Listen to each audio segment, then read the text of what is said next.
আসসালামু আলাইকুম। দেশ ও প্রবাস থেকে যে যেখান থেকে আজকের এই ভিডিওটা দেখতে লাগছেন সবার প্রতি রইল ভালোবাসা ও সালাম। আসসালামু আলাইকুম। এক ভাই কমেন্টে লিখেছে, ভাই মালয়েশিয়া যাইতে কত টাকা লাগবে বা কত টাকা খরচ হইতে পারে। ভাই সর্বপ্রথম কথা হলো, বর্তমান মালয়েশিয়ার কলিং ভিসা বন্ধ। এখন আপনি কোন বিষয়ে জানতে চেয়েছেন বা কোন ভিসার জন্য বলছেন এই কথা সঠিক বলতে পারি না, তবে আমি যে কটা ভিসা মালয়েশিয়ার চালু আছে সেই ভিসাগুলোর কথা বলবো। কত টাকা খরচ হইব বা কোন বিষয়ে কিভাবে আপনি আসতে পারবেন এই বিষয় নিয়ে কিছু কথা বলবো। অনুরোধ রইল পুরো ভিডিওটি দেখার জন্য, তাহলে বিস্তারিত বুঝতে পারবেন। আর আপনি ভিডিওটা সর্বোচ্চ শেয়ার করে দিবেন। আপনার মতো অনেক ভাই আছে এরকম পেসের মধ্যে পড়ে আছে বা তারা বুঝতে পারবার লাগছে না, তবে এই ভিডিওতে সম্পূর্ণ ক্লিয়ার করে দিব, আপনারা সহজেই বুঝতে পারবেন। সর্বপ্রথম কথা হলো যে প্ল্যান্টেশন খাদের কলিং ভিসা চালু ছিল, তা আপনার 31শে মার্চে সেটা বন্ধ হয়ে গেছে। আর কোনো ভিসা মালয়েশিয়া বর্তমান চালু নাই। তবে আপনি আসতে পারবেন ভাই। তবে মালয়েশিয়ার কলিং ভিসায় সর্বোচ্চ সরকারি রেট হলো আপনার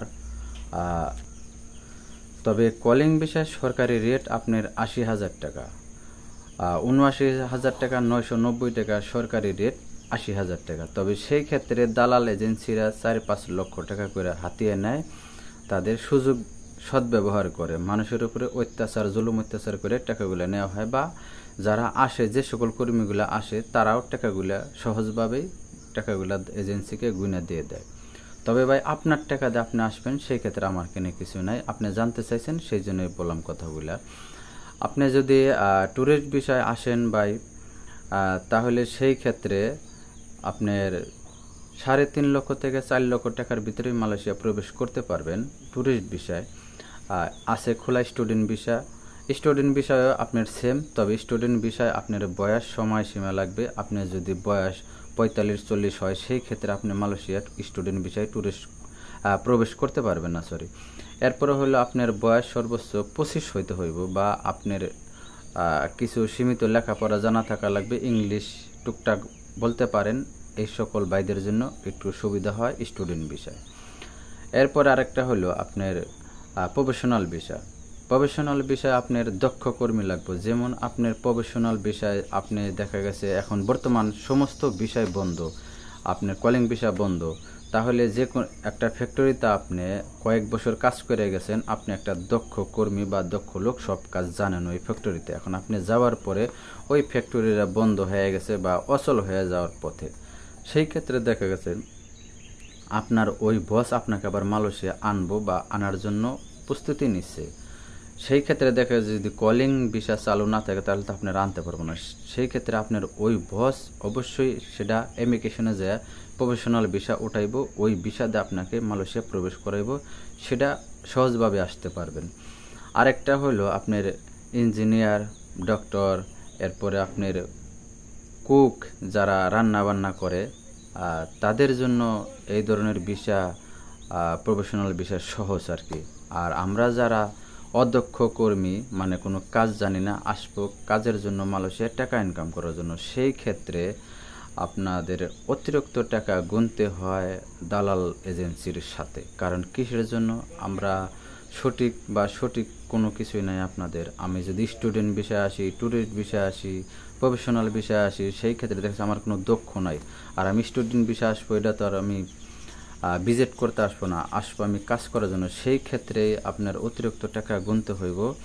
সেম একই কোয়ালিটি স্টুডেন্ট বিষয়, ভিজিট বিষয়। আর আপনি যদি দক্ষ কর্মী হয়ে থাকেন, তাহলে সেই ক্ষেত্রে আপনার অতিরিক্ত টাকা গুনতে হইব না। সীমিত টাকা যা লাগে সরকারি খরচ, তাই আপনি দিয়ে প্রবেশ করতে পারবেন। তবে সর্বপ্রথম কথা হলো ভাই, আপনার প্রত্যেকটা বিষয়ে 3.5 লক্ষ থেকে 4 লক্ষ টাকা পর্যন্ত আপনার গুনতে হইব মালয়েশিয়া প্রবেশ করতে হইলে। আর তার আগে হলো আপনাকে আমি অনুরোধ করব, আপনি যদি মালয়েশিয়া আসেন, আসার আগে 10 বার ভাববেন এই সমস্ত বিষয় আসার জন্য। কিসের জন্য? আপনি কোনো কোম্পানিতে আসবেন না, আপনি আসবেন স্টুডেন্ট বিষয় বা ট্যুরিস্ট বিষয়, আপনার প্রফেশনাল বিষয় যদি আসেন, কোনো কোম্পানিতে আসবেন না, আপনি আসবেন একটা নামদারি মালয়েশিয়া প্রবেশ করবেন। করার পরে আপনি হয়তো আপনার আত্মীয় স্বজন আছে, তার সাথে যাইবেন, কাজ দেখবেন বা কাজ করবেন। এখন অত সহজ না মালয়েশিয়া কাজ পাওয়াটা। মালয়েশিয়া খুবই কাজের সংকট, লোক বেশি কাজ কম। সেই ক্ষেত্রে দেখা গেছে বসেরা এখন কাজের লোক নিতে চায় না। কারণ আর বর্তমান মালয়েশিয়ায় 1700 টাকা বেসিক করছে, সেই ক্ষেত্রে আরও কাজের কম হয়ে গেছে, বা কিছু কিছু বসেরা এখন কাজ ছাপে দিয়ে দিবার লাগছে। কিছু কিছু বসে না, অনেক বসেরা আপনার 70% 80% বছরে কাজ ছাপে দিয়ে দিবার লাগছে। তারা এখন বেসিকে টাকা গুনে না, ছাপে দিয়ে দেয়, আপনার কাজ আপনার ইচ্ছা মতো করে নেবেন। তবে এই জায়গায় একটা কথা আছে, আপনার কাজ করার ক্ষেত্রে যদি আপনার কোনো ভুল হয়, সেই ভুলের খেসারত অবশ্যই আপনার দিতে হবে, সেটা বসে গ্রহণ করব না। বা ওই কাজ জিনিসটা একটু ভালো হয় না, আবার ফিরে রিফিলিং করে আপনার করা লাগবে, তবে সেই ক্ষেত্রে বেশি কোনো টাকা বসেরা গুনে না, সে যা রেট ওই রেটই দেয়। যাই হোক, আশা করি আপনাদেরকে বুঝাইতে পারছি। যদি আপনারা মালয়েশিয়া প্রবেশ করতে চান এই ধরনের বিষয়, অবশ্যই বাইবে চিন্তায় আসবেন, বা আসার পরে যদি চিন্তা ভাবনা করেন তাহলে সেই ক্ষেত্রে ভুল হইব।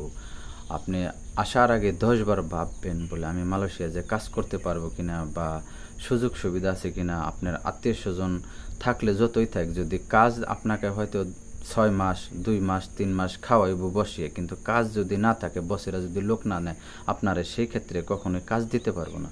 যাই হোক ভাই, আজকের ভিডিওটা এই পর্যন্তই। ভিডিওটা যদি ভালো লাগে অবশ্যই সর্বোচ্চ শেয়ার করে দেবেন, কোনো বাইরে না উপকারে আসবো। আর আপনার মতামত অবশ্যই কমেন্টে জানাবেন। সবাই ভালো থাকবেন, সুস্থ থাকবেন, দেখা হবে কোনো নতুন ভিডিওতে। আল্লাহ হাফেজ।